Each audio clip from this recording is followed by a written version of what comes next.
Hello, folks. Welcome to Between Awesome and Disaster. I appreciate you being here. I appreciate you choosing to spend time with my podcast, and I do apologize for a few weeks of re-releases as I have returned from some international travel. To give you a bit of an insight as to what I'm going on, because this is my podcast and this intro is about me usually and checking in with what I've been up to. But I recently got the opportunity to travel to Northern Ireland and the Republic of Ireland with my father-in-law, Gary. We spent 5 days in Belfast, and I may have mentioned this on the podcast before, but to those of you who know me very well as in my life, but in case you don't, I have been obsessed with reading about the Titanic and researching the building and sinking and subsequent discovery of the Titanic since I was, maybe 8 years old, and I'm 37 now. So we're coming on of like 30 something years.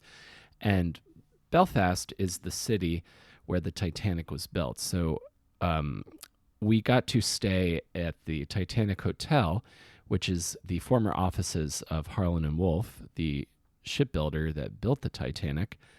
So I got to sit and have a drink in the room where they designed the ship.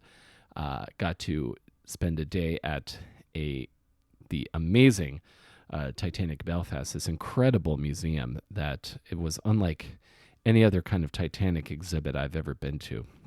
Really gives you a sense not only of the ship's importance to the city itself, but the history of Belfast and the people of the time and of the era, and leading into the maiden voyage as well as the sinking. But they spent a lot of time really getting you immersed into the era and the world at the time. And I also got to stand in the former slipway where the Titanic was built and then launched into the water. So I literally got to stand right where the Titanic was built, which for me was a insane full circle moment in my life to be able to have that experience, which was incredible.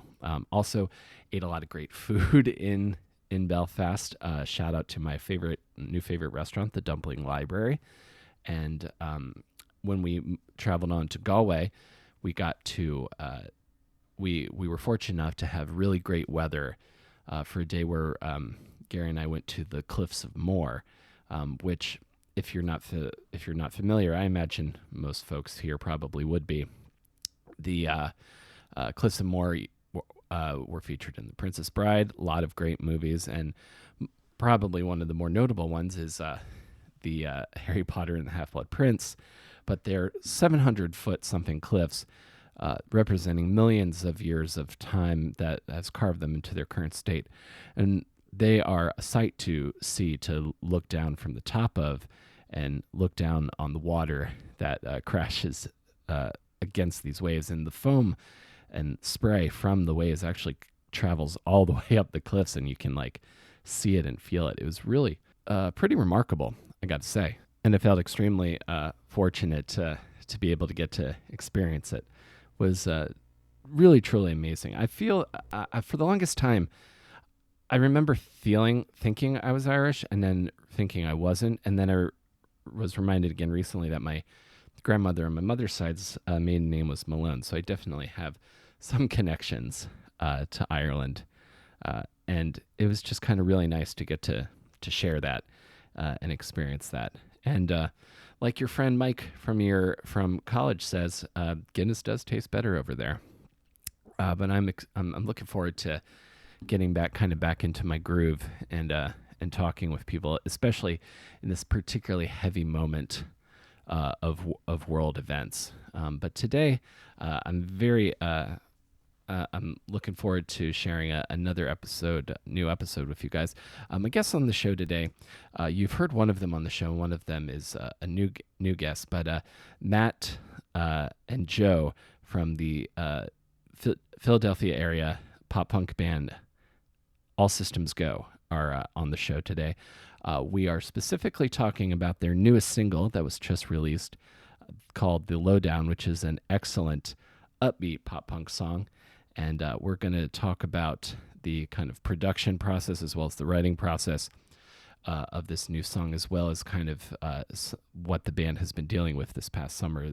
This band has experienced some loss as well, and this song is kind of the last recorded bit that the last recorded music they did with their bassist who passed away, Dean. So again, a very and we talk about this as well, but it's a very fitting tribute to, I think, to his memory to have this song that they did with him available now, which is available everywhere you get your music. So a lot of great music production talk on this one, and I love kind of talking about this stuff. And also having dealt with internet issues, good to have a nice chat where I didn't have to worry about that. So thank you all again so much for being here. If you enjoyed this, check out All Systems Go's new single, The Lowdown, everywhere you get your music. And you can check out me at awesomedisaster.com. And let's get into it.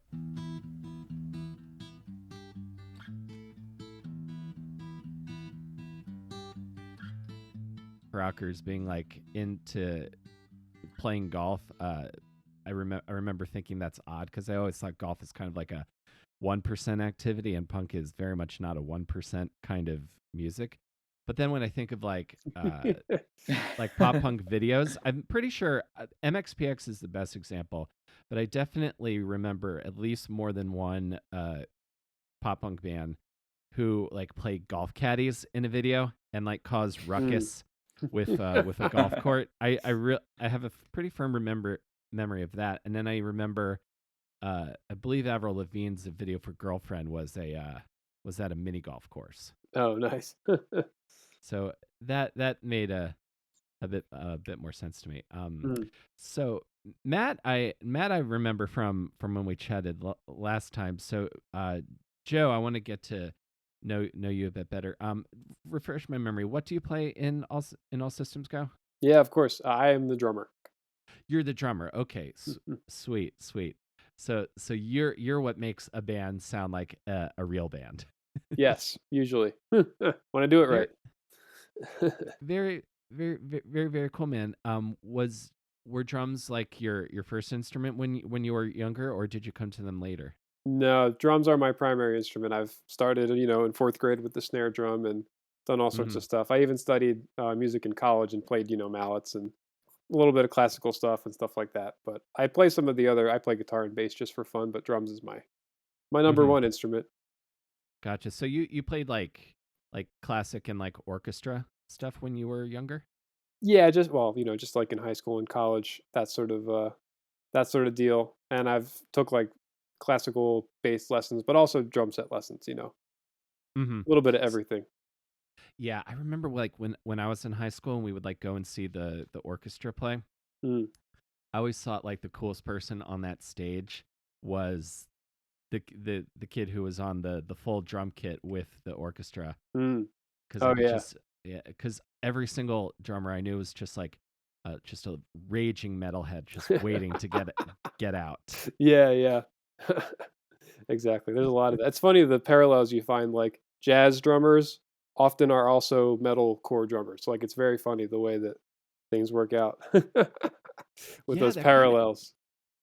yeah, that's kind of interesting, isn't it? Mm. Because like when you start doing like deep dives into jazz, like once you get into like Dave Brubeck and like Mm. take five and all of those very odd, unusual like non 4/4 time signatures, Oh yeah. um, and then you mix that with like Dillinger Escape Plan, that's sort of like discordant, like skronk Hmm. kind of like metal and deathcore. It kind of makes you wonder that they didn't like see each other from across the room earlier. Yeah, really. From a drummer perspective too, it's like both of those genres require so much limb independence and coordination that it kind of makes sense, like people who are good at one can be good at the other if they enjoy it, which a lot of them do, which is funny. Yeah, that's something I've always envied about drummers, because like every time I've ever sat behind a drum set just like dicking around, like the most I can do is like a very like a Meg White kind of rhythm, like the idea of like Hmm. hitting, okay, right hand, right foot, then this like like I can literally feel my brain like dividing when it Oh, happens. yeah. It takes some practice, but once it's a learning curve, but once you get it, it's just like, "Oh, okay." Hmm. You know? And and so like playing that kind of so playing the kind of like classical and orchestra stuff. What got you into like playing like rock music? That's a great question. Well, even like back in high school, I started teaching myself guitar, and like I would like write songs, and like that was the thing. I was like, I want to like write songs and be in a band. And Matt and Devin and two other people at our high school, August and Kyle, the original members of the band, were in a band, and I was kind of like, oh, I want to do what those guys are doing, but it just never worked out, you know. I was always busy with marching band and all that other stuff, and then I went to school for music, and I kind of had to horse blinders for a little bit and just focus on my studies. But it was actually in the middle of college when Matt reached out and was like, "Hey, we actually need a drummer, and we're like restarting that band that we did in high school."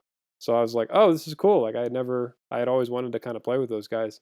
So I kind of got the chance to jump in, and actually, me and Matt had been attending some jam sessions like the summer before that at with some other people who we knew from high school, and it just kind of worked out that we crossed paths at the right time, and they were starting up the band again, and I was like, sure, I'll tag along, and we'll see what we can do. Hmm. So it kind of got a little dream come true sort of scenario for me. That's very cool, man. So you got to play in the cool kids band because like Yeah, I know exactly. Matt and Devin from the last time. Like I remember kind of thinking like if we all went to school together, I probably would have been trying to get in the band somehow. Uh, Yeah, exactly. That was me. Yeah. I that's was gonna say that's we were the only band in our high school, I think, at the time. I don't think anybody else is really doing like the rock and roll thing. Like maybe Pat McHugh, Joe, like after with his band Cat in the Wall. Like they started Yeah. like a few years after like we ended, I think. There were some kids younger than me too who I think might have done some cool stuff. But again, I was long gone by then. There were a lot of attempts at projects. I got a lot of messages that said, Oh yeah. Hey, can you play drums for us?" And I was like, "Sure," and then it never happened. bro, But, man.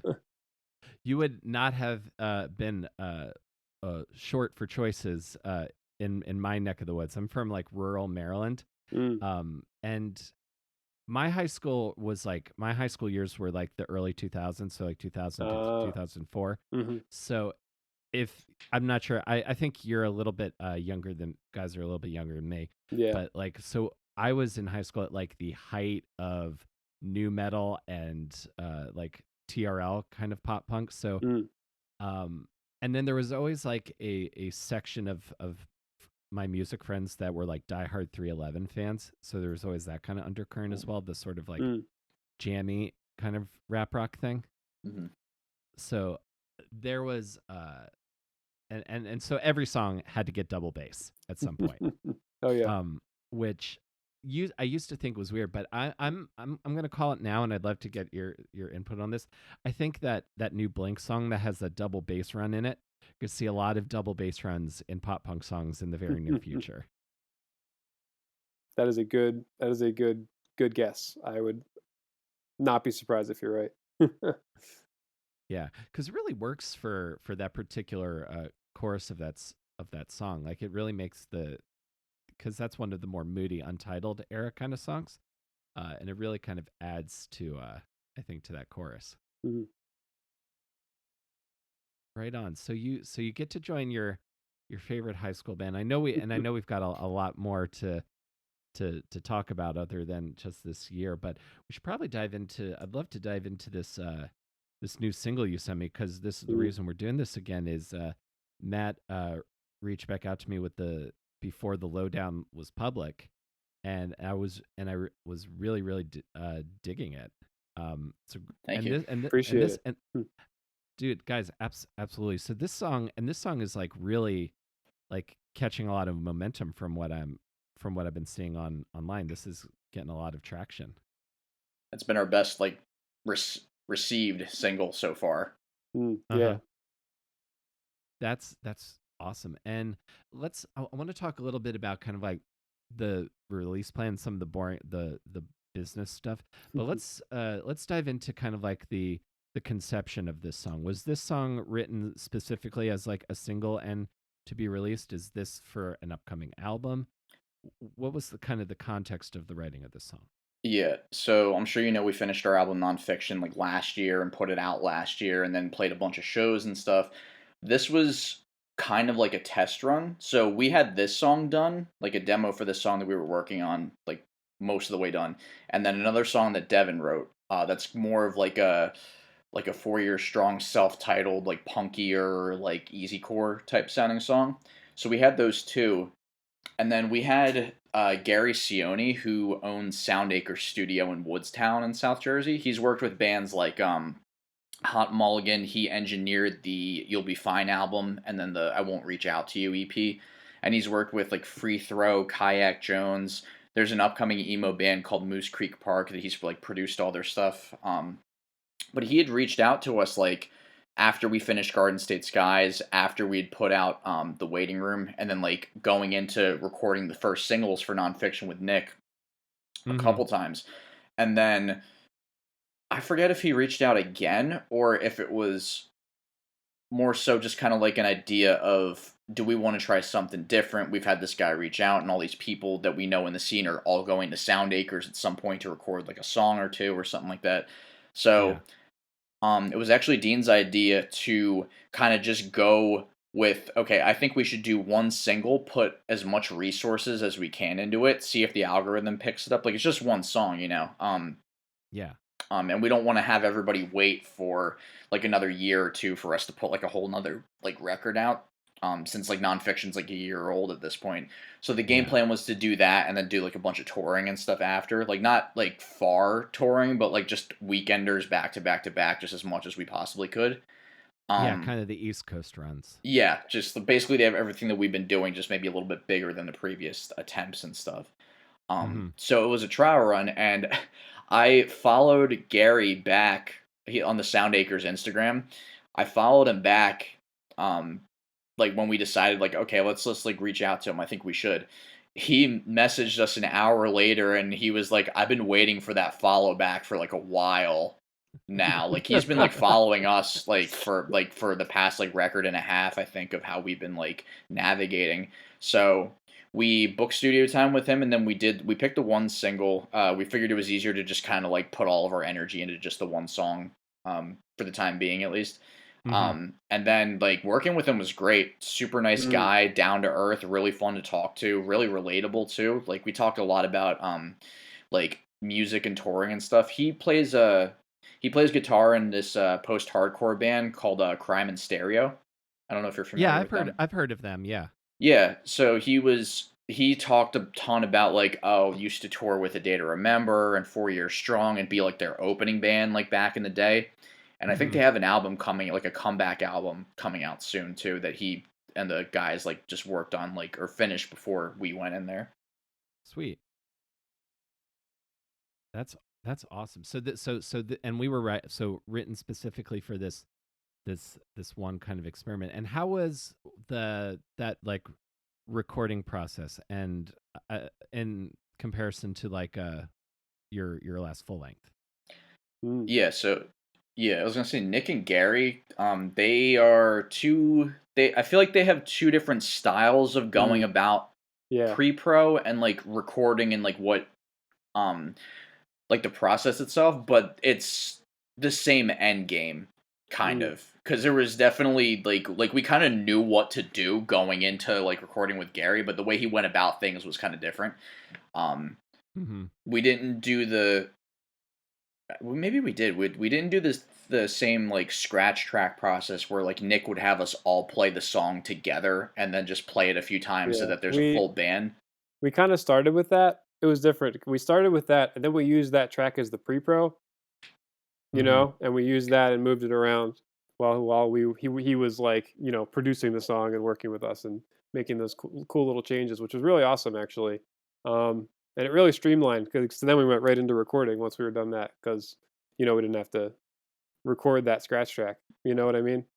Yeah, it's almost like we demoed it again, you know? Yeah. Just the new version of it.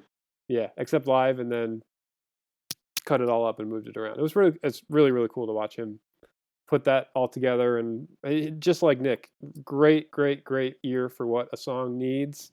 And when you get to the end of the Yeah. process, you're like, this is like 15 times better than it ever was. Why did we not do it like this in the first place? Yeah, I know we talked a lot of last time about like Nick's like process and how good of an ear he has and stuff, but Mm, like I feel like Hmm. for me with working with Gary, it really clicked as to like I feel like producers, their thing is what are they expecting to happen next in the song, and then that becomes the focus. Like, okay, I'm listening to this song, I'm listening to this song. It's like, okay, like what do I think comes? Like, even when you're like writing something, it's like, what do I think is the next best thing that's fits the sound of the song after this? And like, I feel like with Gary and like the way we didn't like take stuff away.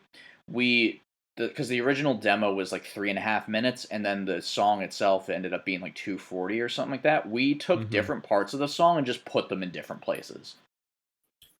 Interesting. So you were kind of like you had parts, and then it was kind of more of like a matter of kind of arranging them, like like riff A can go here, and then we can do this going into this verse, like kind of that sort of thing. Yeah, so like the end of the song, the da-na-na-na, da-da-da-da-da-da, da-na-na-na, and it just cuts off. The end of the song, that was originally the part of the intro riff that we just threw at the end. And then Oh, the riff that happens right before that, that also happens after the first chorus, the da, da, da, with the tremolo picking and stuff, that was yeah. the intro riff.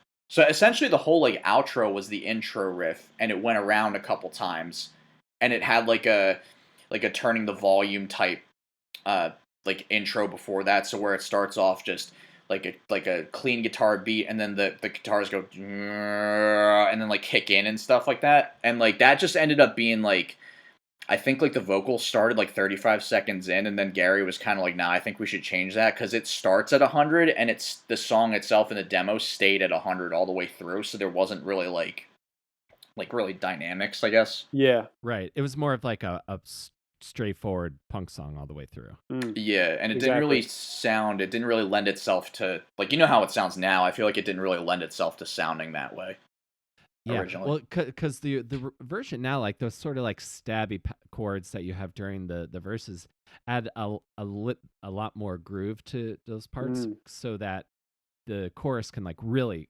propel, like when you Mhm. get to the chorus part. definitely. In, Yeah. interesting. That's something I've heard some kind of engineers and producers say. I can't remember who, but you sort of have that sort of like little dip that happens, so that when you get to the chorus, it kind of explodes when you have uh, a lot of energy, giving that Mhm. little sort of like almost like I imagine it's like the analogy I'll draw right now is like it's like an Olympic diver, like right before you don't just like run off the board, you kind of jump, plan, and then the jump. It's Yeah. Mhm. interesting. And Joe, I want to ask you as the drummer, I want to ask kind of about what your experience like in the songwriting process Mm. for this song is like when it comes to like when you go to like write a drum part for a song, like how do you approach like, oh, I need like maybe more of the toms, do I need more of the snare? What's that process look like for you? That's a great question. Well, first of all, that process has been very influenced by Nick and Gary and all these people who we've had the awesome pleasure to work with. But usually starts this song in particular. Matt kind of finished up the demo and kind of said, he sends it to me, and I kind of mess around with it in Logic and then throw some MIDI drums under it and kind of get some ideas for what things are supposed to be. I'm all about like trying to communicate the form via my Uh-huh. drumming. So it's not like I'm very meticulous about like, okay, the verse is going to be like this, and the chorus is going to be like this, and the bridge is going to be like this, and we're going to see how we connect those sort of things. That's kind of my always my approach. But I always kind of think that I don't want to make it too predictable.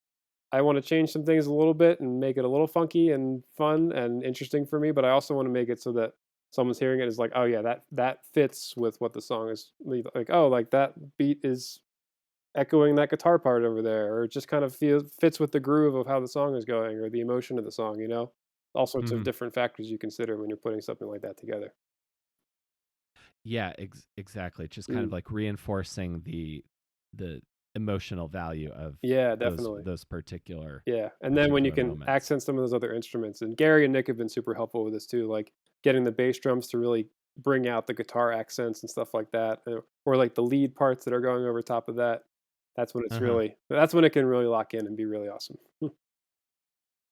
Excellent. Yeah, 100%. Like when everything kind of just clicks in those moments, Mm, like it really kind of accentuates everything. And um, Matt, I'd love to ask you also a little bit like about your process on this.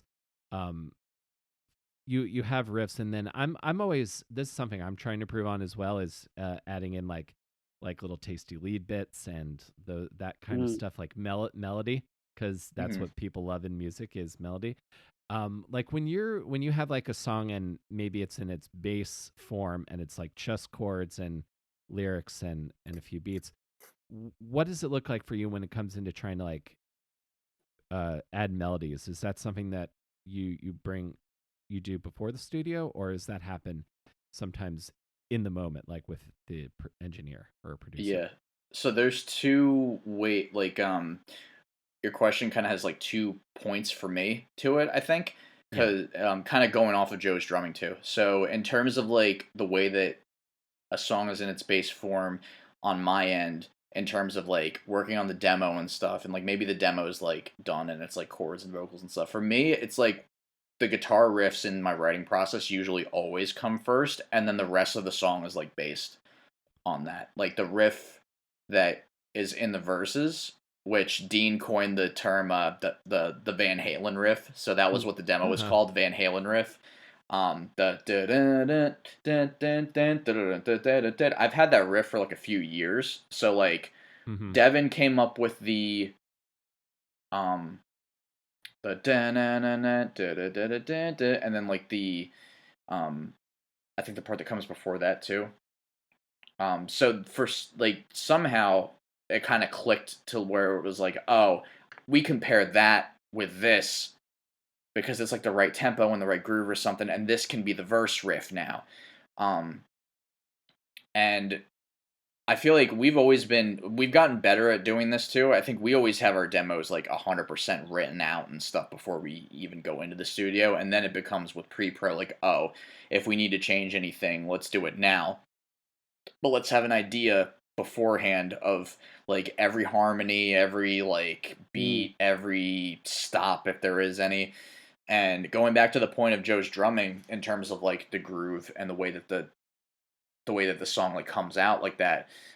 I actually had to Yeah. retrack part of the like we did the whole demo thing, and then like we actually did do a scratch track, but it was just a rhythm guitar. It wasn't like any leads or anything because Gary was Mm. like, I don't want you to get distracted by anything else. Mm-hmm. I typically write kind of like I just explained. I typically write guitar stuff and vocal stuff separately. So if I'm putting vocals on something in a demo, the guitar stuff is entirely done and it has like a drum machine underneath it or something like that. Um, so I actually had to retrack one the rhythm guitar part of the rhythm guitar scratch track because of doing that. I'm just so used to going dun dun dun dun dun dun dun, dun, whereas the actual rhythm for how it should match with the vocals dun dun dun dun dun dun dun dun dun dun dun, dun, and then like Gary was like when you do this, sing, and then whatever your hand does, that's how the song's gonna go, and that's how it's supposed to go, even if it's not what you would write like on paper, like guitar by itself, kind of thing. And Yeah. then for me, that kind of clicked something where it was like, oh, so now I have to remember every strumming pattern or whatever. But then when you hear Joe recording against it, it's like, oh, you hear that kick against certain beats and stuff. And Mm-hmm. then it's like, then it becomes, oh, it makes sense why a lot of artists start by writing songs just on an acoustic guitar and them singing kind of thing. Because then that stuff comes out because that's all that there is to it, you know? Yeah, and for me during that process, it was interesting in the studio. Like we did a couple takes of the chorus, and he's like, "No, your kicks are still not like accentuating the guitar line like it needs to." And I kind of had no idea what he was. I was like, "I thought they were," and he had me actually come into the or like the I come out of the Control recording room. room. Yeah, and he handed me a guitar, and he's like, "Here, you said you play guitar. Teach him the guitar part to the chorus." and then you can put the kicks underneath it with the accent. So I literally spent 15 minutes And like it still learning, wasn't yeah, it learning the still guitar wasn't part. lining up. Yeah, uh-huh. And then I felt bad because I'm like, oh shit, I just wasted a lot of Joe's time with Oh, you're that. fine. It was a good learning experience. Like as a Yeah. music teacher, I appreciate like I thought Gary's process for that was really cool and interesting. Interesting.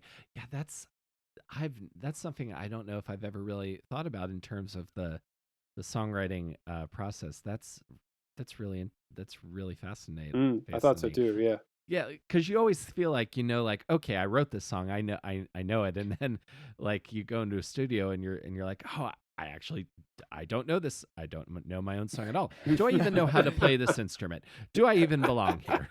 Exactly. Yeah. Imposter syndrome. Yeah, well, the recording studio, I think, just has that, and I know, I definitely know Matt and I talked about this, but Joe, I imagine like the recording studio, especially as the drummer, who's I imagine you got to be on time, got to be on everything.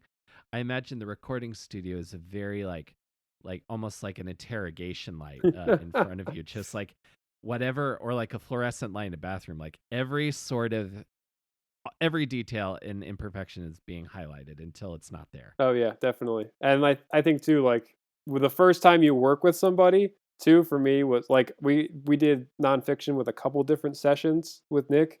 So the first time I Hmm. was like, I totally don't know what I'm doing. This is horrible. And the second time got a little better, and I could kind of, predict what he kind of wanted, and then better, better, better.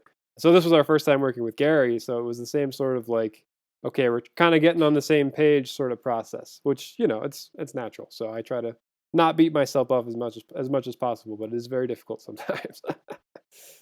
I can imagine. Yeah. So, and do you play to a click in the studio? Oh yes. Along with And the scratch tracks. mhm. And then uh do you play to a click lot when you guys play live? We actually don't do that live as much. I mean, we've done it occasionally at practice when we're like, okay, this is sounding very, very bad right now, but not really in live. We like the more raw sort of, you know, just going for it. I know exactly what you mean, and we're all probably at the stage we don't have to coordinate our smoke and lasers Yeah, Exactly. no. to the grid just yet.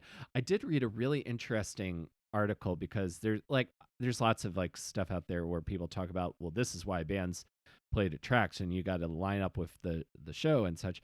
And then I read a very interesting article in the New York Times about Fish's lighting guy, Mm. because he has no idea what they're gonna do on stage. Oh. He has like a rough idea of the song, but if the song recorded is 6 minutes live, it could end up 24. So he's just like on the board, like just improving, like Wow. just yes ending whatever they do, and somehow he can do it because he's been doing it for that long. Mm. But that I bet the idea of Polyphia's lighting guy trying to improv a whole set, I bet that would be terrifying Oh for gosh. the Oh my person. god, Yeah. yeah. I'm seeing that 100%. at the end of the month. Oh yeah, Mhm. that's Mm. cool. Oh, they're That's cool. awesome. Yeah, I might be fixing to do a deep dive into them eventually. After I listen to Blink's new album 100 times. Next week. There you go. Yeah, one week away, and then I'm also looking forward to another Jersey guy, Gaslight Anthem's reunion album. Will be pretty great. I'm looking forward to that as well. Haven't heard of them, but that Neat. sounds cool. Oh, you haven't heard the Gaslight Anthem? No, I don't think so. Oh, dude, they're one of my favorite bands. I would definitely recommend. Mm. Not only would I recommend my interview with their lead singer I did recently, um, but I find their stuff to be really great. I would describe them as if Bruce Springsteen joined the Replacements, Mm. kind of Oh, very like cool. Sounds like very it's like up Matt's alley, actually. Yeah. yeah. I If know you who they like are, the I just never listened to them though. Mm. Really. Yeah, if you're into the Menzingers or any sort of like heartfelt kind of Yes. more like soul, like the Heartland rock side of pop punk, Mm. that's who the Gaslight Anthem are for me. So Very cool. would definitely recommend. Their best album is probably is 59 Sound. That's the one everyone really loves. But honestly, all their stuff is great. And then yeah, Blink is next week. I'm really looking forward to that. So you record this song, and then I want to ask you a little bit, and we don't have to go into too deep because I know in advance of the song coming out, you guys dealt with a lot of some some stuff that I know most bands don't have to in the lead up to releases, and I just want to express my condolences to you guys for Dean's passing. I can't imagine that must have been very difficult. It was. Thank you. Yeah, for sure. Thank you. Yeah, of course. I'm sorry that for your loss. But so and this is I'm guessing, and I think I read somewhere, is the Lowdown like the last song that you guys did with him? Yeah. Yep. Mm-hmm. Okay. So, well, I think this is a very fitting tribute to your time with him, because I think this is a great song, and I'd love to ask you, and kind of independently of this, the plan for the release, because I think you guys seem to have a pretty good sense of the smart way to release music in the year of our Lord 2023 as an up and coming band. So was there kind of like a strategy leading up to the song coming out? Because whatever you did definitely seems like it's working. You mean like how was it going to be versus how we did put it out, kind of thing? Because the game plans were totally different based on our loss and stuff. We had a whole set of summer shows planned. I think we were aiming for like August to release the Lowdown. We were gonna play. By then, we were already going to be working on maybe a new song and kind of building up from there for a bigger run in the winter. But we all needed to take some time to ourselves and just kind of take a break for a little bit. Of course. Over the summer, so we of course we didn't play any of those gigs. Finally, I think it was about mid-August that we were finally like, okay, we need to release this song. It was the last song Dean recorded with us. The least we can do to honor his memory and his contribution is to make sure the song gets out and that we give it a nice big send off as like this last little part of this chapter of the band, So mid-August was the beginning of that process, and then Matt was able to do his magical marketing thing and get the release to happen at the end of September. I was like, because last time with nonfiction we paid for PR, which wasn't too much and it wasn't like overwhelming or anything. We paid for PR. We did the music videos for the singles and stuff, and then this time it was like, okay, if I have to send 200 emails, that's totally fine. And when I did, it didn't like feel like a chore or anything. I'm just like, just doing this, like Joe said, this is the least we could do. Like, this song was Dean's last song. Like, it deserves not trying to sound like entitled or anything, but it's like, it deserves the effort on our end to put it out and try to get it to as many ears as possible. Because I feel like the message of the song, I feel like is kind of a good one too. So I did all the press outreach and stuff myself. We have content that we still have to put out, and we were saying too, in terms of like podcasts and like interviews and stuff, it's like we don't need too many because I feel like now a lot of that gets buried anyway. So like, thanks for having us on the podcast. I think we only did one other one for this one, and it's just like, okay, so there's only 2 interviews that we have, so they can get the full attention that they deserve, like when they get out, and people can like focus on that. And then in terms of other content, we did, like, Joe did a drum playthrough, I did a guitar playthrough where it's like 2 screens the whole time showing both parts. It was mostly like a DIY, like, okay, let's do as much as the other 3 of us can do. Right. But before it was going to be like, we were planning to play Baltimore, like Deep Philly. What was the other one? There was an AC show. There was a Long Island show. There was our hometown show, which they started doing. It was an outdoor venue, but if it rained, then it would have been inside. And like that show this year would have had like all the hype. We were supposed to play Medford Oktoberfest, which is a huge, it would have been like a huge gig for us, kind of thing. Had to cancel all of them, but like once we got back into booking, like we have our we have our first show back in November, the Mo Show, which it benefits the Movember Foundation, or like No Shave November, Uh-huh. and it's like men's mental health and like suicide prevention. So the cause itself is like good, and also like we have our next 9 shows after that we're working on, in terms of like we're doing like a weekender every single month following, kind of. So Mm-hmm. like all that, just kind of like, okay, once we got back at it, it's like, okay, we know like where we stand, like we're gonna approach everything like we are the established band that we are. We don't want it to feel like we're starting over. Right. And also, I've been giving lessons to our new bass player for the past like few weeks. Like we've been going like one song a week type thing, and Yeah. we can even talk about that too, because I think by the time this podcast is out, like we're planning on introducing him to everybody on Friday. So Okay. So yeah, this will be out by the beginning of next week, so we can definitely sure, talk. We can definitely talk about that. So you have to readjust your plans, and so Matt, as I know, so you're literally sitting there with like a spreadsheet or a list, and you're just running down like every person you've ever talked to about the band to cover yep, this song. hmm That is the glamorous, unsexy, important work that goes so undervalued. Like the amount of Oh yeah. the amount of DM slides that I attempt on a regular basis, and tagging Mike Herrera, if you're listening, Mike, to try to get interviews set up. No one, that stuff never gets talked about. Like when you Mm. read music books, like you never think about like how many emails like Blake from Jawbreaker was sending out to get all those Gilman Street Yeah. shows. yeah. And between that and then like when we book shows in general, I treat everything like I work in marketing, and like I work for like a big um insurance company, so I'm doing that like on a daily basis at work anyway. I treat band emails like they're work emails, and it's like I'm not gonna stop reaching out to you until if you're not interested, tell me first. Like the worst you could say is no. So I'm gonna treat it as such. And then like I feel like a lot of people didn't respond to the first one, but then when I was like, hey, like our song comes out this week, and then we got like an influx of people answering back and stuff, and then it was like, okay, Yeah. like that's good. As if that's not enough, this man also like literally puts together half of the shows that we play, sets the lineup, Uh-huh. reaches out to the venue, all those little tiny things, reaching out to bands.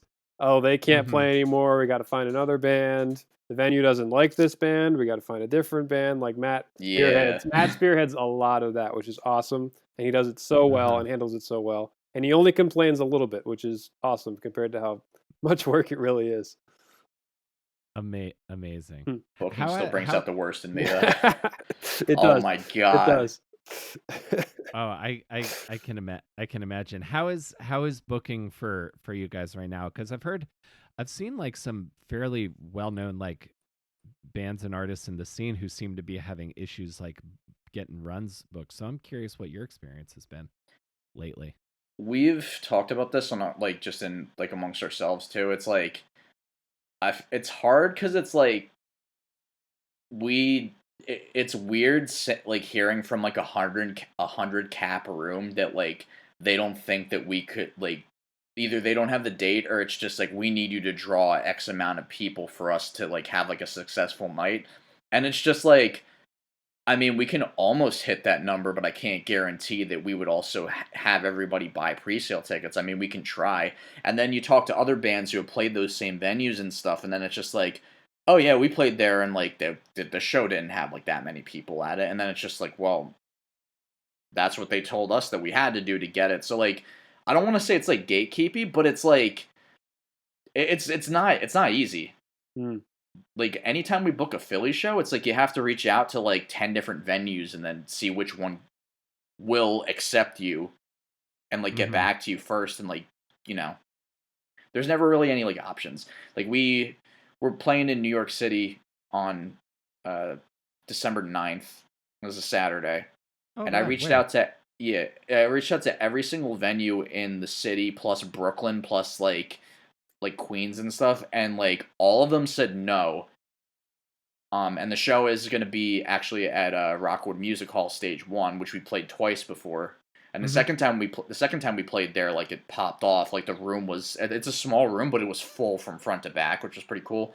Yeah. But it's like I thought we had a good show during our Northeast tour this year when we played at like pianos, and it was like, oh, the pianos I think is like 100 cap room, and there was like, Hmm. oh, the show sold 55 tickets, so that plus the bands, there's like 70, 75 people in the room, most of the way full. Um, and we could do that again for sure. I know bands from New York City that can like we could collectively put on a show in your room that could be that well. And then there's always some type of like, especially if booking with out of the area shows, there's always some type of back and forth where it's like I have to check with like this person to see if they approve of the lineup, or like I have to check to make sure you got like what you guys can pull. Like I'd like more numbers and stuff. So it's not, and it's weird because you like you want to grow as a band, but then you have 100 cap rooms saying no to you like most of the time, and then it's just like Crazy. what we're how are we supposed to play any live shows, Mm. or like tour or like gain experience. Yeah, it's backwards now from how it used to be, where that used to be a big part of how you got people to like you. Now Hmm. you have to basically come with Mm.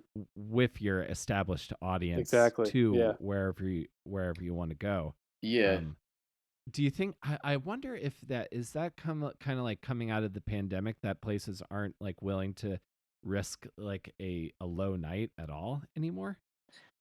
Maybe, because like there's a venue that's by us that's like in South Jersey. There's mostly DIY venues, where like Tunes Record Store, um, Gideon's Basement, which is a house show venue. Um, what's the other one? Old Post, which is like a old like post office that doesn't get used anymore. So it's just a like kind of like a it looks like a dance studio, but it has like a stage on the inside that has to be set up and stuff. Hmm. Um, there's one venue that's like a 300 cap room that they've gone through management changes like so many different times, because like the shows that go on there are like either like hit or miss as far as I know, where it's like they switched to just having tribute bands, and then like for the longest time they didn't book any original bands, and they went from booking like every single day of a week plus like an open mic and like a comedy night to Uh-huh. like just Fridays and Saturdays, just cover bands one night, and then just original or just tribute bands the other night. And then recently there was a couple shows there that were like original bands, and then it became like, okay, it's right up the street from us basically. It's in the next town over. We played there before pre-pandemic 4 times and have done well each time there. Then I Yeah. tried to reach out and just get left on red each time. Mm. And then like we actually ended up lucking out, and like through people in the bands that sold that venue out, they took on some of the booking duties for that venue. And then I reached out to them and was like, hey, like we've been trying for like the past 2 years to get all of our local shows there. Our local shows, like we pull between like at minimum we will pull like 25 people, at most maybe like 65 or 70 type.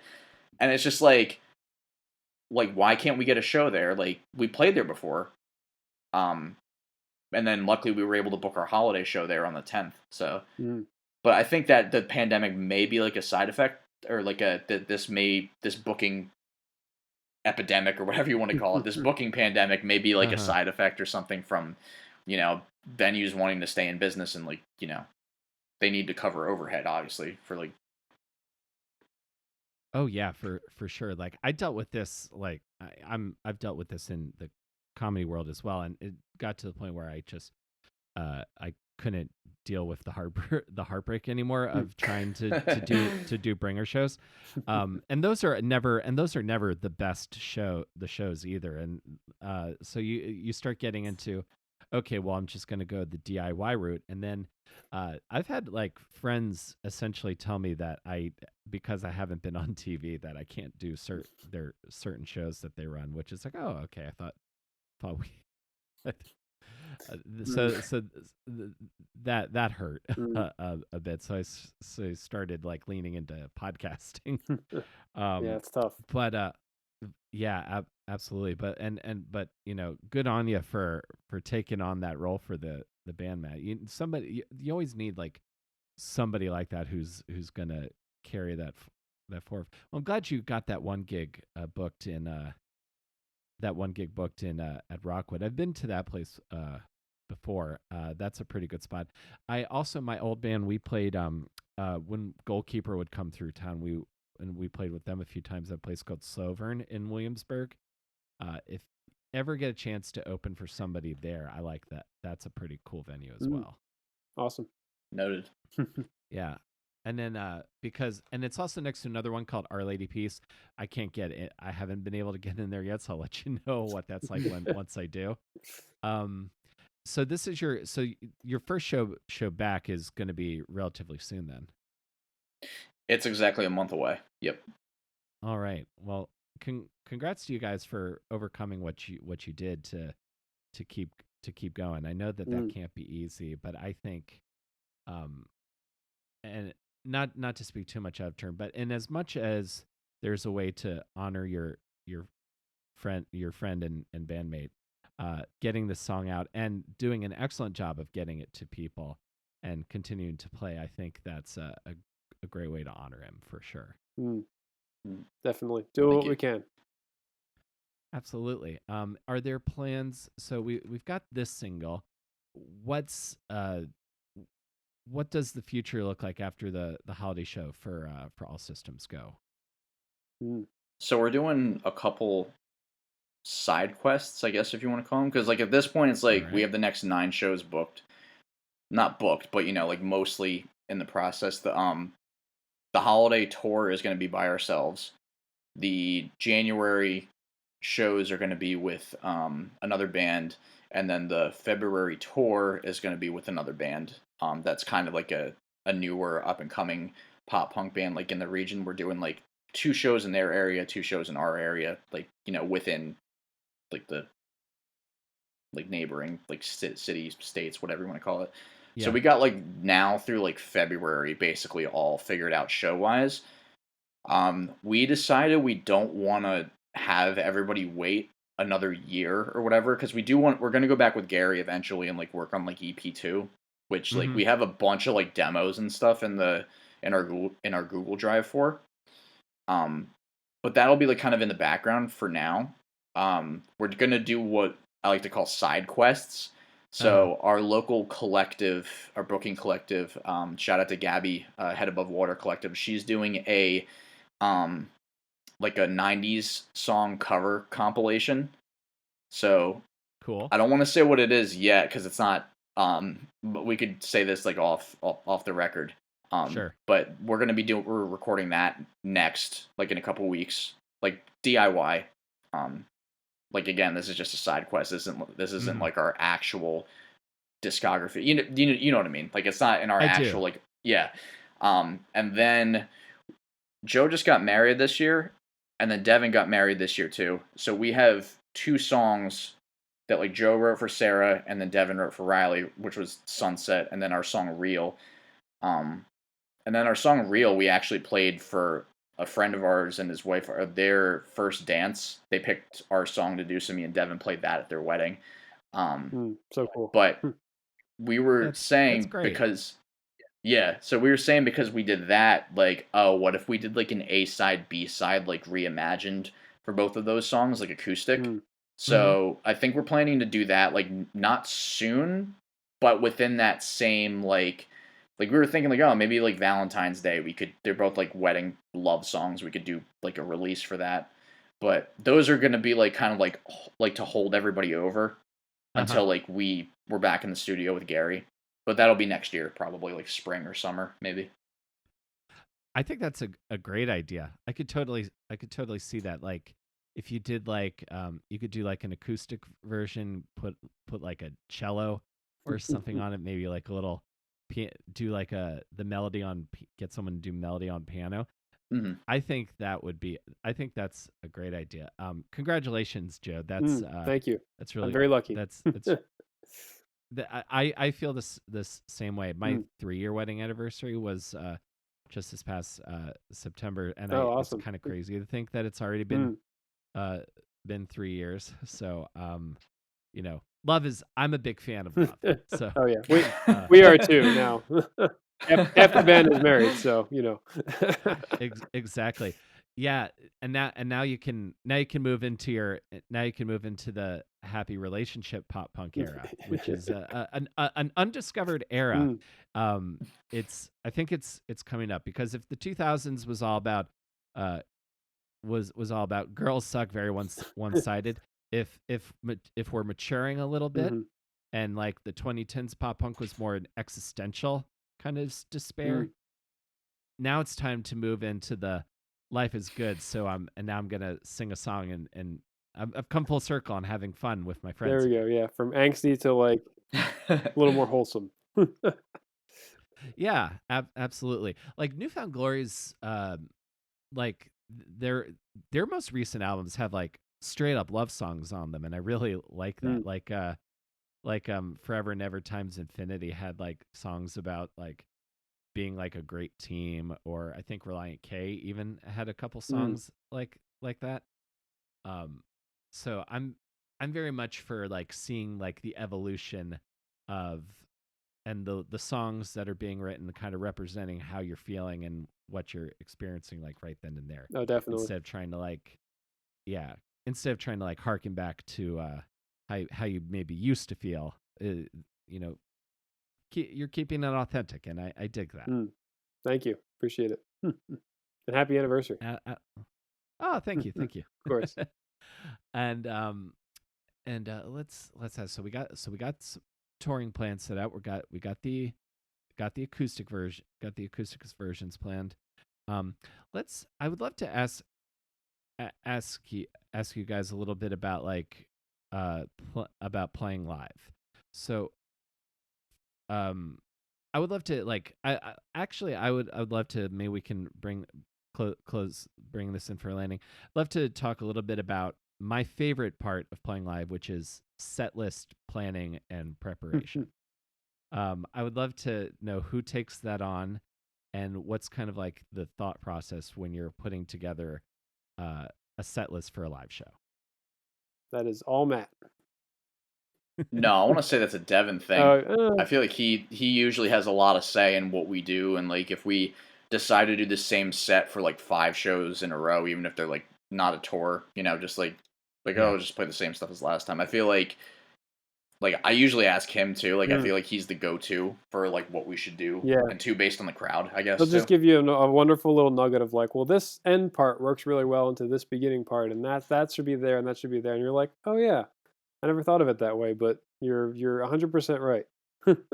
I I have said that exact phrase so many Yeah, yeah. times before. It's like, well, this song ends on this note, so the next song starts with this note. So they should be Oh together. yeah, yeah. Uh-huh. And Matt prints the set list. That was my mistake earlier. Matt does all the printing. Yeah, The and keeper by of the tradition, keeper of the set list. Hmm. I print 6 copies instead of 4 just in case every single time. Oh, of course. No, I do the same thing. I write them all out. I write them all out. Each band member gets their own copy. I give them right before the set starts, so there isn't any possible way of them getting Oh lost. yeah, that's always good. Um, Before we get out here, I'm so excited for your future plans, guys. Something else I love talking, asking musicians about. What's an album you're listening to right now that you wish more people knew about? Oh, Ooh, that's a great question. can I reference Spotify real quick? Go ahead. Just Of course, I'll start, I'm Matt. gonna do the same thing. Yeah, like I would love to know what you're listening to, That's Joe. fine. Well, one thing I'm really hooked on right now, and this was one of Dean's favorite albums, which is extra special to me. But Fall Out Boy's Yeah. first album, "Take This to Your Grave," is just Oh, that's a yeah, top to classic. bottom. He picked one of those songs. Chicago was so 2 years ago for when we were recording covers when we couldn't play live shows over COVID. Great, great Hmm. song. And he was like, "Yeah, you guys should listen to like the whole album. It's amazing." And I finally did, and it's just recently, and I think it just kind of worked out that I was listening to it like at the beginning of the year a little more, and then I got off of it a little bit, and then all this stuff happened over the summer, and now I'm back on it a little bit, and it makes me feel good, and also it's just a great Great album, great drumming, great songwriting. I just enjoy it a lot. Yeah, that album is a stone cold Mm, classic. I also had no idea that Fall Out Boy had so many like connections to the hardcore scene. yeah. Um, Because and of Pete learn, Wentz, I think. yeah, like once I learned that, I was like and Will from Cartel is the same way. Like the pipeline of like hardcore guy to like pop punk guy is very interesting to me. Yeah. Like I'm not sure what switch flips that happens where it's just like, no, I don't want to scream anymore.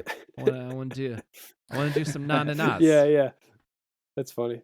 Maybe it's vocal health. That's probably a big part of it for Yeah.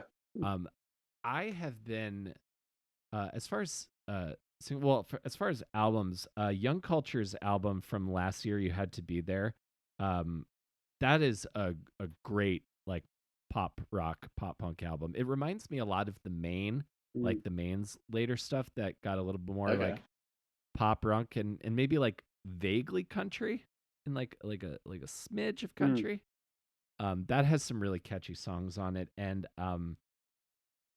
your other buddies local to the scenes, Friend Circle Suburban Dictionary, I thought was mm. great. I thought Suburban Dictionary was pretty good. Yeah. Yeah, I remember writing Zach after that and thinking, you know what, I think All Right is my favorite Friend Circle song now. The last song on that album I thought was just Mm. fantastic. Anything I else you got guys are really looking forward to listening to? I got a few. The album question. Oh yes, please. I've been trying to plug this to the rest of my bandmates. Um, I think After the Party by the Menzingers is an album that deserves more attention from like people that I know and people that like from the music scene who may not be into the Menzingers or like may just not have heard them. Like the first time I heard the song After the Party and then like the first time I heard the song Anna and then you just like all the other songs on like After the Party and then like what's the other one? On the Impossible Past, that album's really good too. Like it's just I was listening to like the Menzingers on shuffle, just like from their top of their discography down, like while I was with my parents in the car, and then just like it was just like, oh, what band is this? They're really good. Like just after a few songs went by, and it was just like, oh, the Menzingers are so good. Like pop punk, rock and roll, like type, whatever mix that is. Yeah, like if I could get Gaslight Anthem, the Menzingers, and Frank Turner to all tour together, I would go broke going to every single one of those shows because that would just be the best, the most excellent tour. Yeah, no, the Menzingers got a new album coming out soon too, don't they, Matt? Yeah, I only listened to the first two singles that they put off of that. I don't even. I gotta check when that drops. I forget when. There's a lot of stuff coming I out like end of the yeah year type now. Mm. yeah, it's definitely. I think it's definitely this month. This month is just gonna be crazy. Um, well, excellent. Well, dudes, this has been really nice to get to chat with you again, man, and get to chat with you for the first time, Joe. So Definitely. I really appreciate it. So where can people find All Systems Go if they want to go and check out your stuff? On social media, our handle on like every single thing is at All Systems Go NJ. And all of our music is on every streaming platform: Spotify, Apple Music, YouTube Music. It's on Bandcamp too. Awesome. Well, dudes, I love you guys. I'm very glad that we know each other, and look forward to chatting more in the future. So thank you again for doing this. I really appreciate it. Definitely. Yeah, thanks for Yeah, having thanks us, for Will. having us. Great to meet you.